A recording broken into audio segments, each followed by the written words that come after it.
Weird. Yeah, it's strange when, if someone says the TV talks to me, well, now the TV's kind of talking to you, but you're okay. Yeah. That's a reaction. Yeah.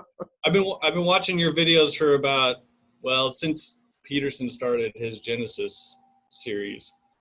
So, and they've been extremely helpful because I grew up evangelical, so I feel like you're coming from my worldview, plus bringing up a lot of other stuff from your own background that you just explained so well. So I appreciate it.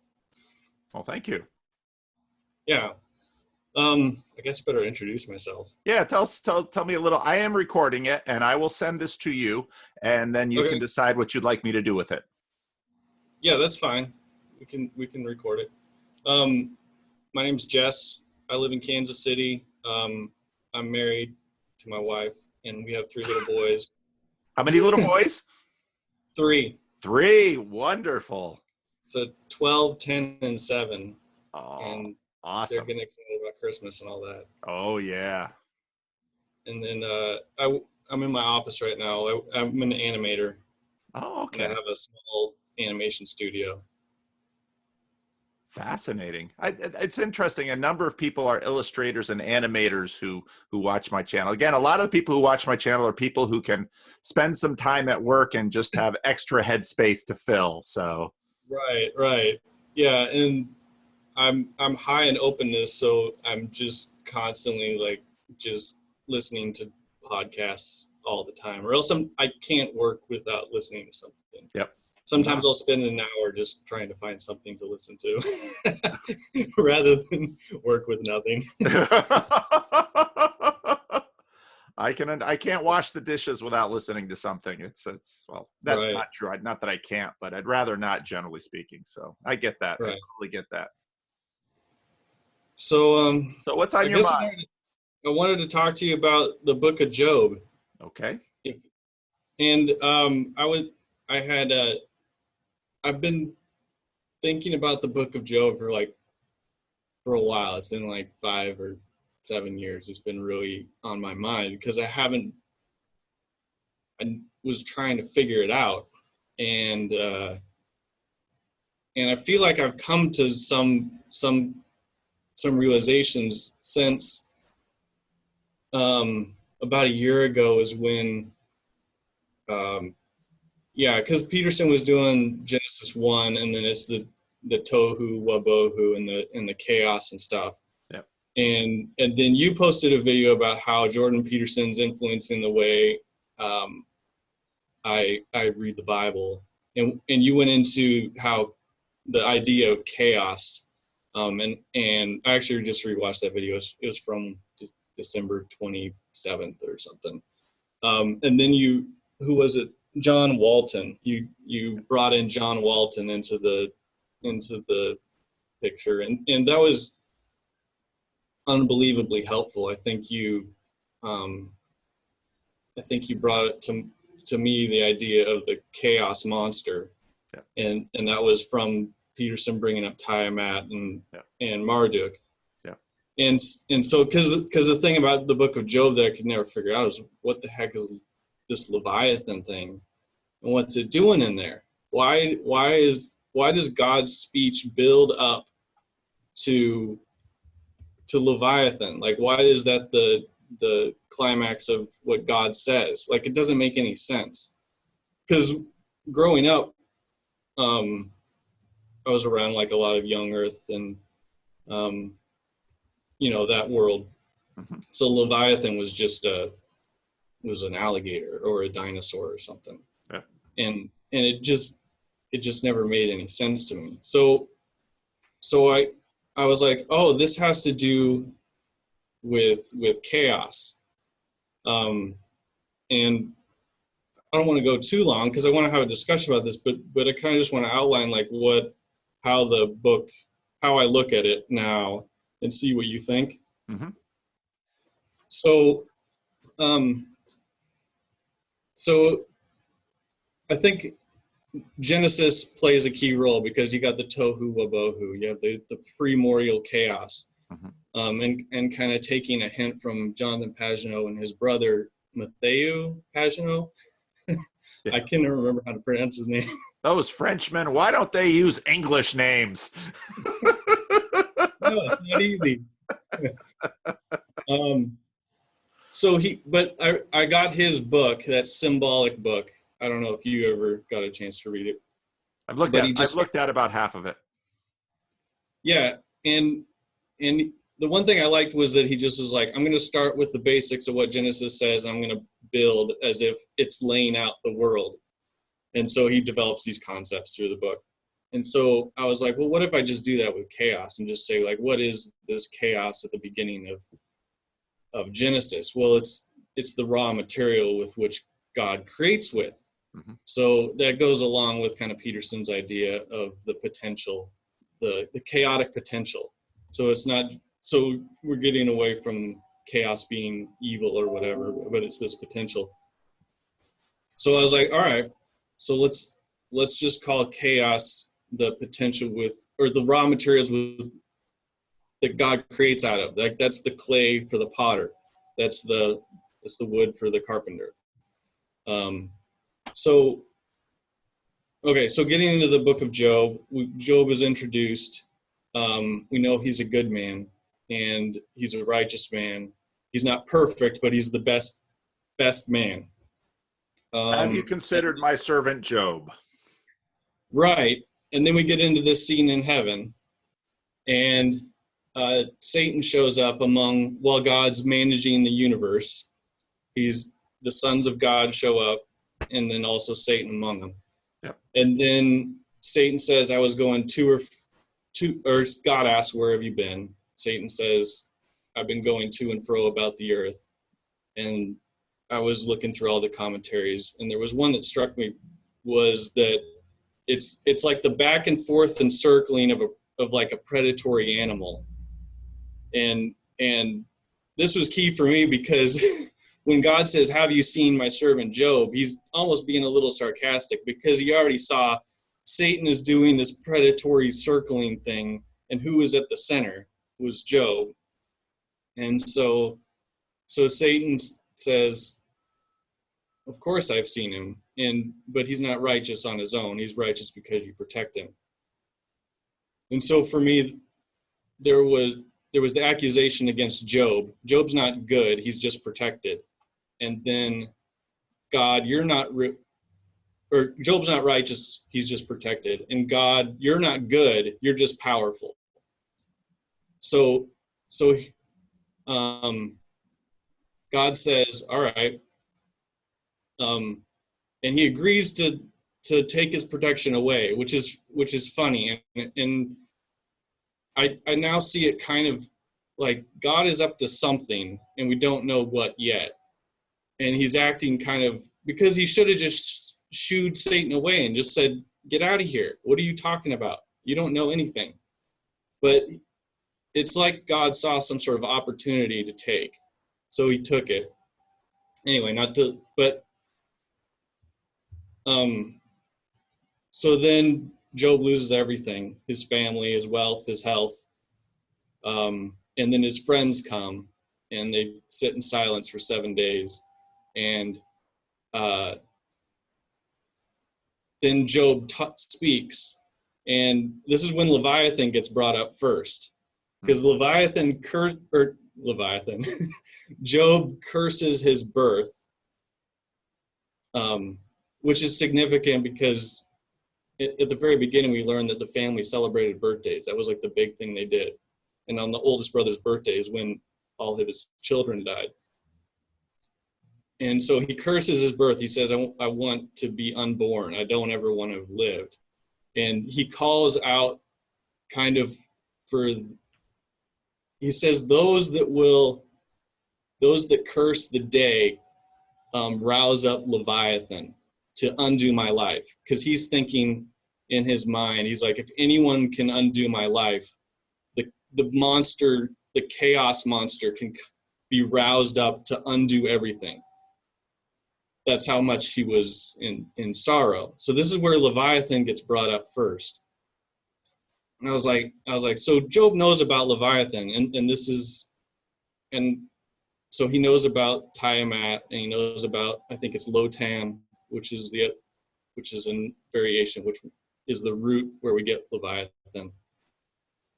Okay, so anyway, the friends go back and forth. They're like, Job, you must have done something wrong. You must have been some sort of sin, and God is punishing you. He is, trying to make things right. What you need to do is repent, and God will restore you. We have a God of mercy. We have a God of grace. We have a God that is just. He will restore you. You just need to repent. And Job he is infuriated with this idea. He's like, I did nothing.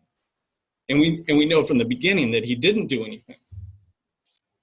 I'll probably get choked up at some point. That's okay. Some point.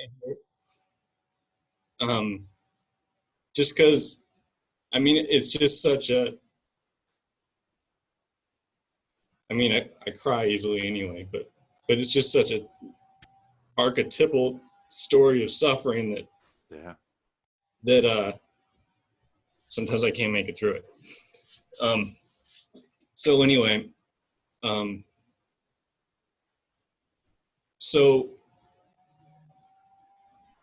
Job at the very end, he demands that God indict him, because he says that if only I knew what I did wrong, then I could have peace. He wants God to bring him up on official charges. So there's a line in there that says, I've signed the papers and all this stuff. And he says, I want the Almighty to charge me officially. Mm-hmm. And then a fourth friend comes and talks, and while he's talking, the storm starts building. Mm-hmm. And then that's when God shows up at the end of this other friend's speech, and God shows up in the storm. Mm-hmm.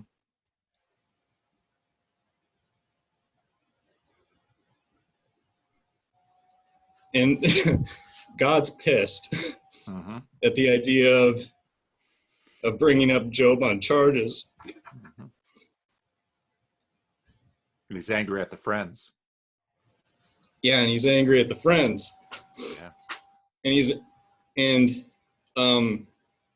So Job wants an answer. He wants an indictment, and God instead gives him this tour of creation. And I liken it to this is God showing him his glory. Mm-hmm. So God asks, like, where you were when the foundations of the earth were laid. Talks about all these different animals and stuff. And the one thing that's striking about all the animals is, like, some of the animals were brought up in the conversation between Job and his friends, mm-hmm. like the ox and the donkey and stuff, but they were talked about in terms of how they served people.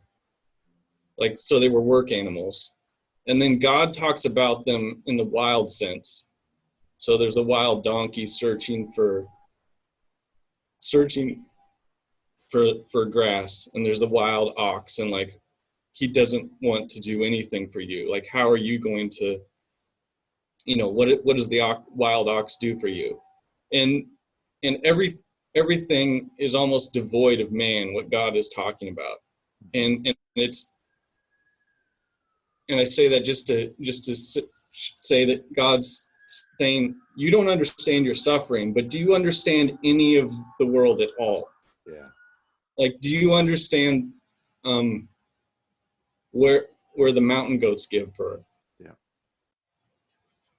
Do you understand, like, why wild deer give birth to their young? Do you count the months they must fulfill? And do you know the time they give birth? They crouch, they bear their young, they bring forth the offspring they have carried. Their young grow strong and grow up in the open. They go off and do not return to them. Who let the wild donkey go free? Who released the bonds of the donkey? To whom I appointed the step of its home, and the salt wastes as its dwelling place. Yeah, it's beautiful, beautiful. The one I like is the ostrich, because he's like, the ostrich is dumb, it's careless with its young, it says that its creator didn't give it much wisdom, and then it says, but when it runs. You know? Yeah. And so God's just going through all this. He's like, everything is glorious. Like, it's beyond explanation. Yeah. It's like the Planet Earth DVD series. Yeah. I love this line here. It's for God deprived her of wisdom and did not impart understanding to her. But as soon as she springs up, she laughs at the horse and its rider. That's good. It's good. Yeah, it's so, yeah, it's incredible. The whole speech by God. Yeah. And a couple insights I got from so G.K. Chesterton wrote an introduction to the book of Job, which was really good. And he talks about how the way God answered Job was not by answering his questions, but by giving him bigger questions than he knew how to answer. And so that was good. And then, do you know Slavoj Žižek? I've heard his name, but I've never. He's a postmodern Marxist philosopher that I've listened to for years and years. Because, well, first he's entertaining, but anyway, he's just a really interesting dude. And he said in one lecture, he loves the book of Job, and he said that he thinks that basically God says at the end, I like how he puts this. He says, you think your life is a mess? Look at all of creation. It's all one big wreck. But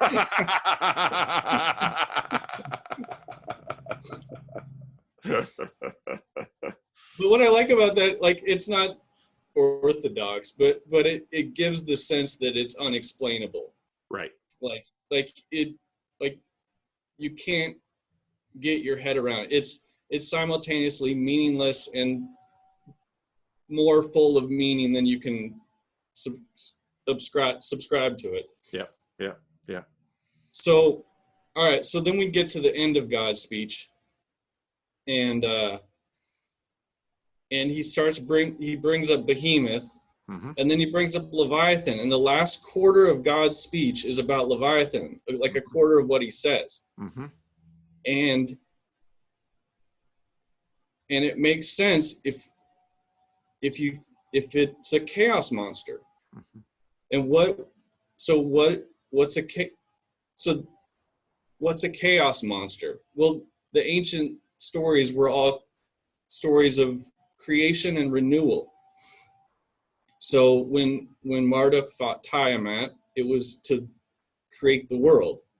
And then when, I forget who, some of these other stories, but there's tons of these stories in the ancient world, these chaos conf, I think is the category which they call it. And so when God gets to this point, he's saying, he's bringing up Leviathan, and God and Job knows what this means, and he gives the answer to Job, what his suffering is all about. He's like, I'm doing something new. He's either renewing creation or he's doing something new. And then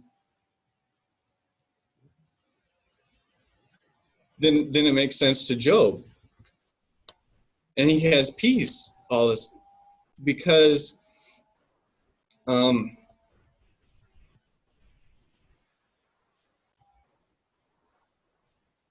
know I'm leaving something out here that I just can't bring it to mind.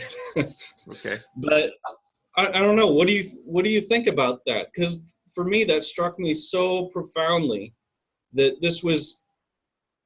it wasn't just God talking about having more power over this monster.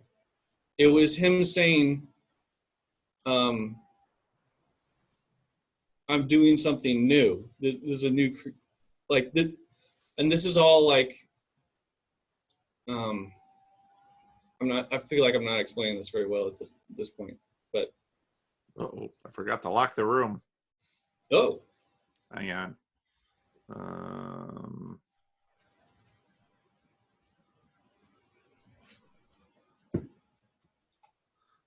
I used to always remember to do that, and now I've forgotten. He's the next person coming in. So how many do you do like many of these per day? Depends on the day. I've got 3 today. So, okay, there we go. Keep going. Well, I think it's really cool. I love the care that you've shown in learning this book, and I like the way you framed it.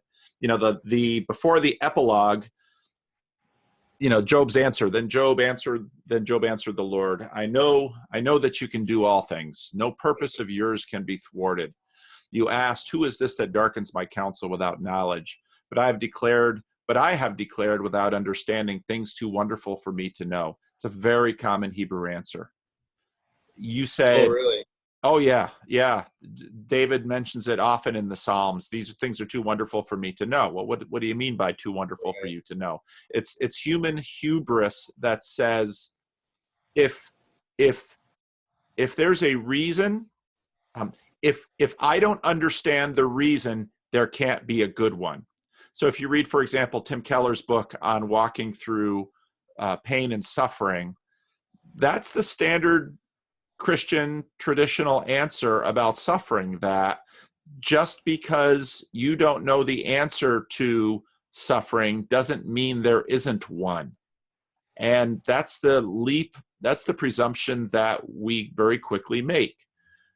Mm-hmm. And the book of Job essentially says, I have declared without understanding things too wonderful for me to know. You said, pay attention and I will speak. I will question you and you will answer me. I had heard of you by the hearing of the ear, but now my eye has seen you. Therefore, I despise myself and I repent in dust and ashes. And what's interesting is that if you remember the repenting in dust and ashes earlier in the book, you know, that's where Job had went before.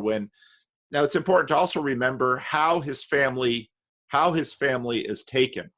You know, it's the whirlwind collapses the house. It's raiders comes in and steals the flock. That's all chaos too, and evil. And you know, so it's an amazing book, and I think you laid it out well. What do you think about the idea that? Well, there's this old image. Can I pull up an image on here? Can you show? Let me. Can I give you the power to share screen? Let me see. More. Yep. Okay, you're sharing your screen. That? Yep. All right. So this is an image from, I can't remember where it's from. It was made by a nun in like the 1100s or something, out of this prayer book, and it had all these pictures. So up in the upper left is God the Father. Mm-hmm. He's holding a fishing pole. I love this. So he's holding the fishing pole, and then the portraits down the fishing line it's David, or it's Jesse, and then it's the line of David. So the fishing line is the line of David. Interesting. Then Jesus is at the bottom on the cross. Yeah. With the hook, and then the hook is piercing the jaw of Leviathan, which is in the end of Job. Yep. So God asked Job, can you get Leviathan with a hook? Can you fish him out? Can you pierce his jaw with a hook? Right. So this is showing Christ piercing the jaw of Leviathan. There's an interesting idea here, and you see it actually in the beginning when God's talking to Satan. Is Job is bait. Job is the bait to stir up the chaos that God will use to create with. And then it's a shadow of Christ. Yeah. Yep. Yep. Christ was the bait. He was lowered down the line of Jesse. Yep. Yep. Yep. To win. Well, I was thinking about this earlier. It was like he was born during the Roman Empire. Yeah. Like if there was ever a Leviathan to be lowered into, man, that was a good that was a good choice. Yeah. And well, and you got to think about Satan's accusation towards God, because he was like, God, you're not. I mean, he makes the accusation towards Job, but he implies that, God, you're not really good. You're just powerful. And so God takes away his protection, but he baits Satan into, I don't know quite how to get to it, but he baits their, man, it's almost, because why didn't God just destroy Satan? So, because you got to assume that, John Walton talks about the wisdom of God. I'm going to stop sharing this, right? So John Walton talks about kind of the wisdom that God has in the end of Job. And so God must have a reason to keep Satan around, or else he'd just destroy him or shoo him away or whatever. So in God's mind, Satan still has a purpose, but he's got to trick Satan into that purpose, because Satan will not do anything willingly, because he's a fallen angel. Yeah. So you see this at the beginning, because he's like, hey, have you seen my servant Job? God sees an opportunity. And so it's something like Satan can't kill God because God's just too big. So what does Satan do? He attacks the things God loves. Mm-hmm. And what did God love the most? He loved Job. Mm-hmm. And this is, what did God love most? God loved Christ. Mm-hmm. And so he cannot control himself. Mm-hmm. Like, this is Satan's weakness. He is smart and wise or whatever, but he has this desire to destroy that he cannot control. And if he thought about it for 1 second, he wouldn't have done it. Mm-hmm. Mm-hmm. But he got tricked. He can't control himself. You're exactly right. He got tricked by God. God saw this as an opportunity. He's like, God saw this as an opportunity to make all things new again. Mm-hmm. Through the confrontation with Leviathan. Mm-hmm. And Leviathan, like, there's so many layers to this Job thing, because you can read it as Leviathan is Satan or a servant of Satan. You can read it as Leviathan is Job's own spirit. You can read it as, just chaos or whatever. So it works on all these levels, which is what makes it beautiful. I don't know. What do you? I think it's really cool. It's very, church fathers, thought a lot about these kinds of questions, and they played with these ideas. No, I think it's really cool. And I know some traditions, like certain Reformed traditions, tend to focus exclusively on penal substitutionary atonement, but Christus Victor and some of these other atonement ideas were around in the church fathers and the Christian tradition, and some of them very much had, the duping of Satan, and the idea that you have of Satan can't help himself, I think is a profound one, and one that scales pastorally. You look at, for example, God's admonition to Cain to, sin is crouching at your door. It desires to have you, but you must master it. This seems to be the thing Satan can't do. And it also scales up with, well, what is hell? Hell is we finally fully give in to our appetites to the point that we no longer exist. C.S. Lewis talks about that in terms of in the Great Divorce, someone who grumbles, finally there's no longer someone who grumbles, it's just a grumble. And that gets into this idea of, okay, well, what is Job? Now Job is fulfilling, I love the way that you laid it out. Job is fulfilling this purpose of God, and God is using Job as bait. Now, part of the difficulty that we have as one of the side effects of the Enlightenment was the rise of our current reading of the problem of evil. And Mhm. I think Tim Keller makes a good case in walking with God through pain and suffering, that not only Tim Keller but also secular age Charles Taylor. Part of what happened in the Enlightenment is, in a sense, we got bigger in our own eyes. And at that point, we look at God and say, surely you can't have answers that we don't understand.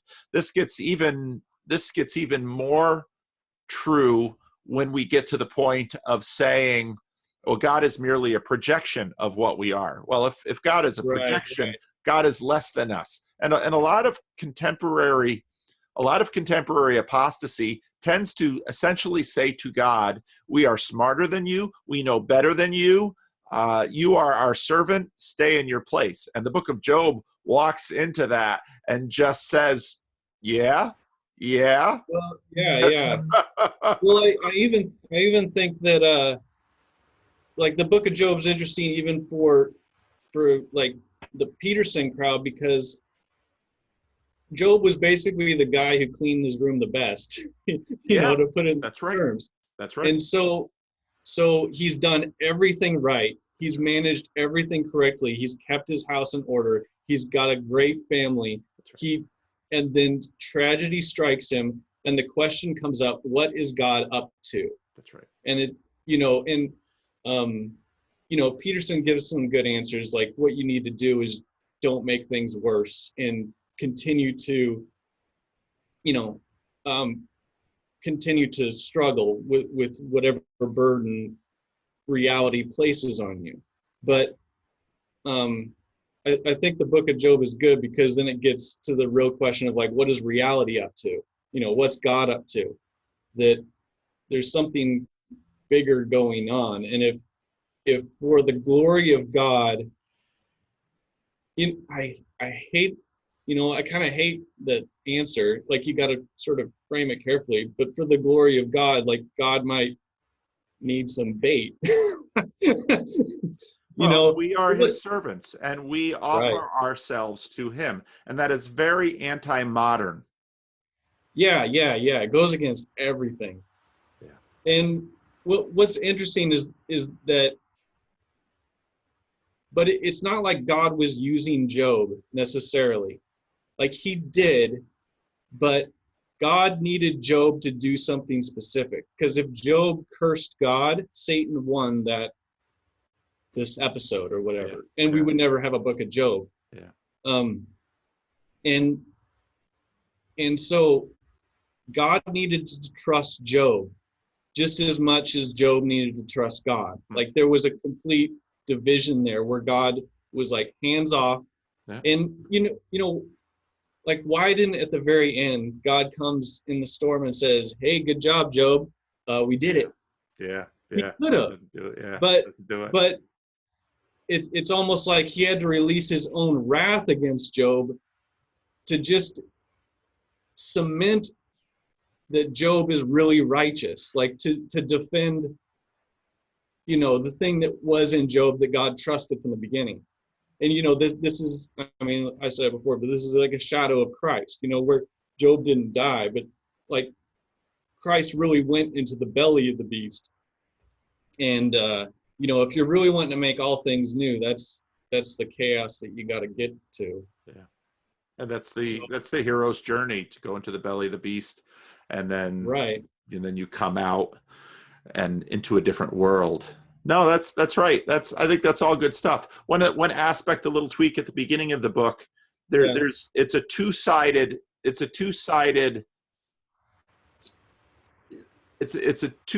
challenge. That there's two reasons that Satan dismisses Job initially, the accuser, Hasatan, because you, on one hand, you protect him and it benefits him. And so there's also an insinuation of corruption, that God and Job are in cahoots in corruption.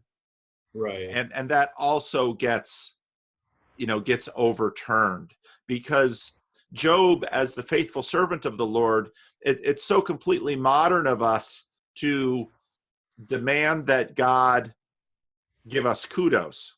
And in terms of a hierarchical vision of the world, God doesn't owe us that. This is Right. what we owe him, and it stops there. Our modern sensitivities hates that, because we default to seeing ourselves as the center of the universe. And that is such the irony of contemporary skepticism, let's say, is that on one hand, we default ourselves to see ourselves as the center of the universe.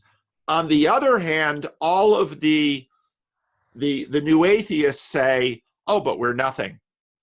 But we're nothing, but we think we're something. And so on one hand, they're offended at God would treat us as nothing, but then in the other hand say, we're just trousered apes, we're nothing. And it's like, wait a minute, if we're nothing, why on earth are you making a big deal about visions of God's judgment against Jericho or the Canaanites or rivers of blood in the book of Revelation? Nothing is nothing. I care not for the rat that I drown. Right. But it's almost like God had, like you've been talking about the hierarchy of values, and God has his own hierarchy of values, because he did protect Job and he did benefit him, and at the end he restored him again. So these things are important to God. Yes. But there was something more important, and it was this opportunity that he saw to make things new.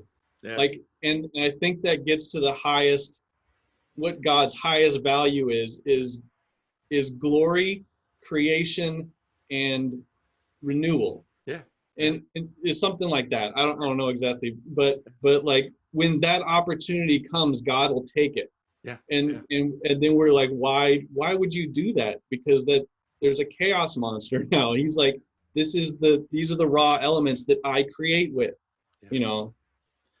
And there's a sense in the New Testament that because and we know this implicitly when we know story. If you would go to the movie theater and sit down and watch a movie, and you just watched Iron Man polishing his iron skin, I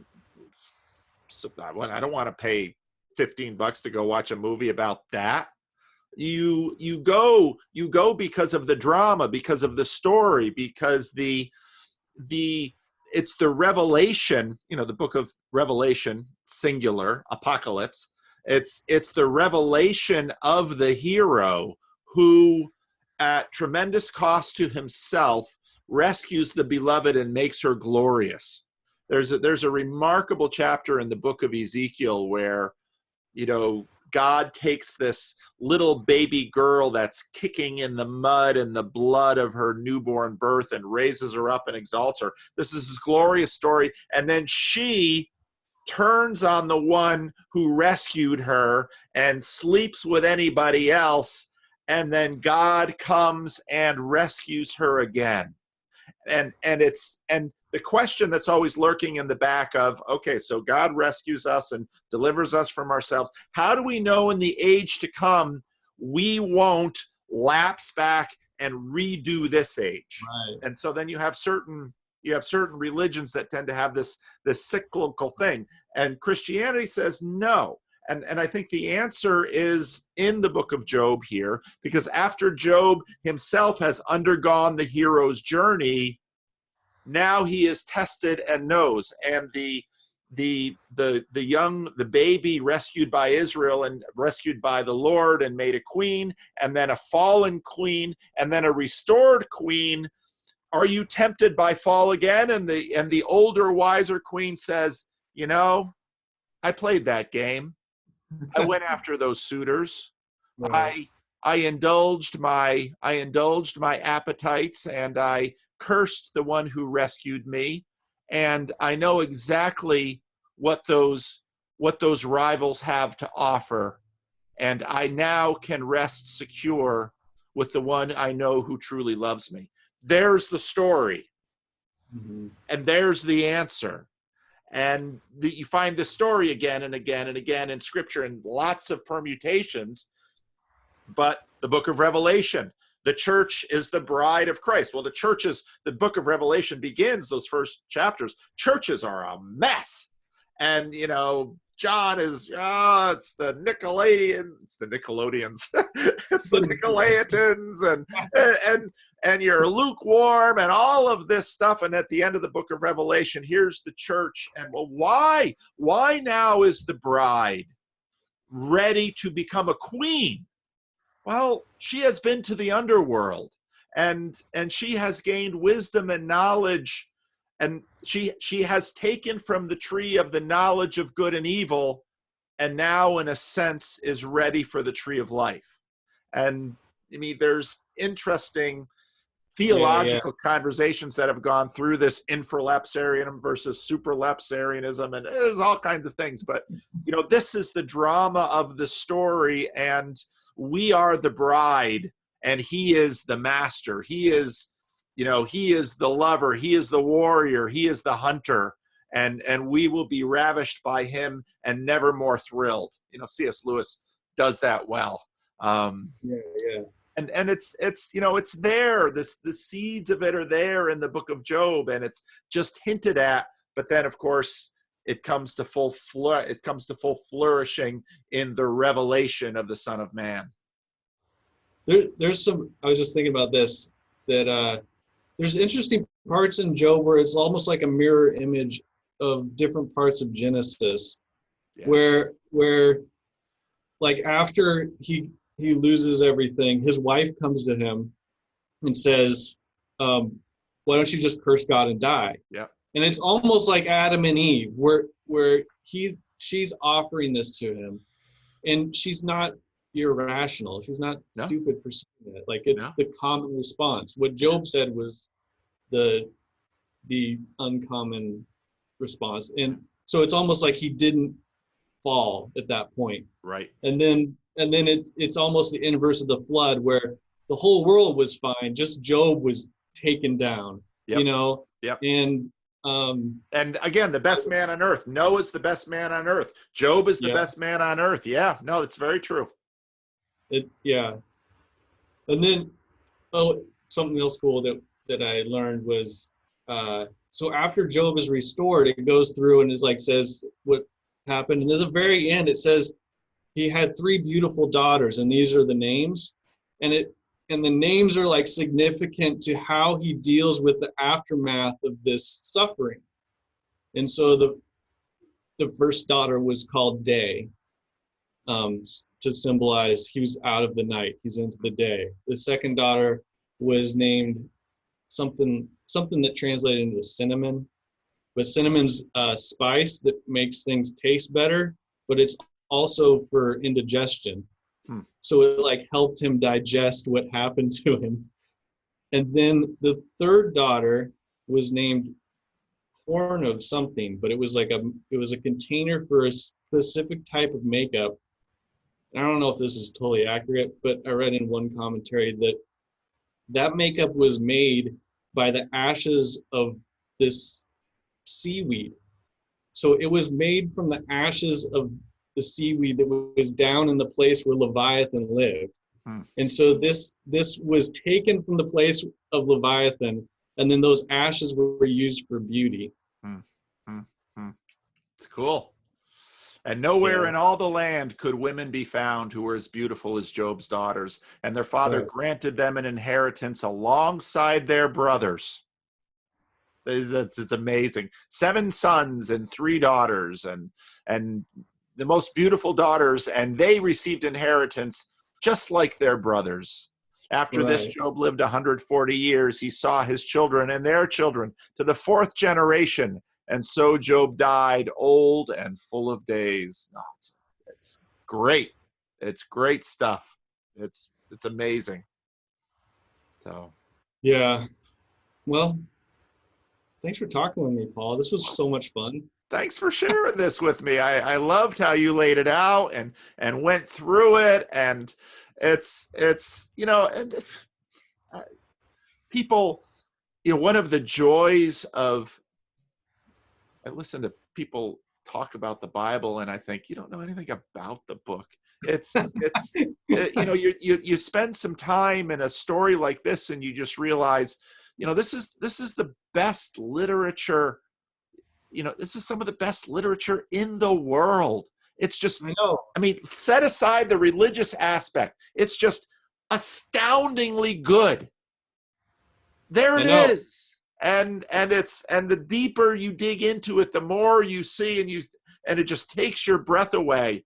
And oh, it's revelation. It's wonderful. So I know I really No. appreciate, I really enjoyed you walking through this. And now I'll send you this video and you decide what Okay. you want to do with it. And I'd love to share it because I think people will enjoy it. I think you laid it out well and I think it's terrific. So Well, thanks. You don't even need to send it to me. I'm cool with you just posting it. And okay. Okay. Well, I will do that. I will probably post it tomorrow. So no, this has been just so much fun. I love doing this. So well, thanks so much for all the videos you're doing. I've been watching them, and I appreciate you giving me something to think about while I sit at my computer and animate things. well, it's certainly my pleasure. Thank you very much for taking the time to share this with all of us. Cool. Thanks, Paul. All right. Take care. Bye-bye.